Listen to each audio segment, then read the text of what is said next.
These funny, cute, and sometimes silly videos are from TikTok, one of the most popular social video apps in the world.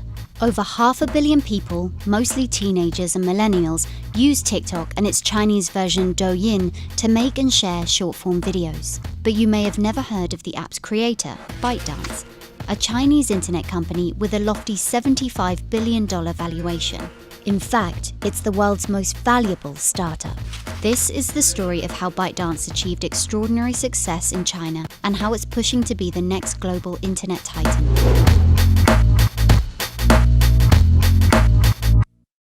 When Zhang Yiming first founded ByteDance, investors doubted the then 29-year-old and his ideas, but Zhang proved them wrong. In just 7 years, the company has evolved into a multifaceted empire spanning about a dozen products available in 150 markets and 75 different languages. Its apps are for everything, from news aggregation and short videos to online education. Unlike other Chinese companies, it was thinking of expanding overseas relatively early on. The founder, Yiming, was already talking about acquisitions and hiring from overseas places like the US and Europe, just 2.5 to 3 years into his company's lifespan. ByteDance has created a significant following around the world in the early stage of its international expansion. TikTok, its most popular app abroad, has reached over 1 billion downloads, with about 25% from India and 9% from the US. Even Apple's CEO Tim Cook couldn't resist a visit to the startup's headquarters during a trip to Beijing last year. Its relative success abroad has been partly achieved through smart acquisitions and strategic expansions. ByteDance brought karaoke-style video app Musical.ly in late 2017. Musical.ly was already very popular for teens and younger millennials in the US. The company then merged Musical.ly into TikTok and suddenly had a substantial user base in the US. It's such popcorn entertainment that you can consume really quickly. You know, you just keep scrolling and you see the next video, and it's just 15 seconds each. And on the other hand, by using their artificial intelligence targeting, they can get you the content that you're most interested in watching and seeing. ByteDance's success story started with its signature news aggregation app Toutiao in 2012. The app uses AI to aggregate news and videos from tens of thousands of media outlets and then pushes personalized feeds to users. It's similar to Facebook's newsfeed or Apple News.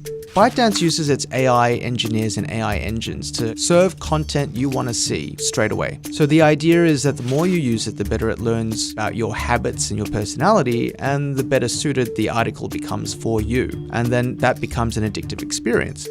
But not everybody was happy about Toutiao's business practices, especially publishers who felt their original content was stolen by the news aggregator. After a flurry of copyright lawsuits from newspapers, Zhang negotiated deals with media partners to share revenue.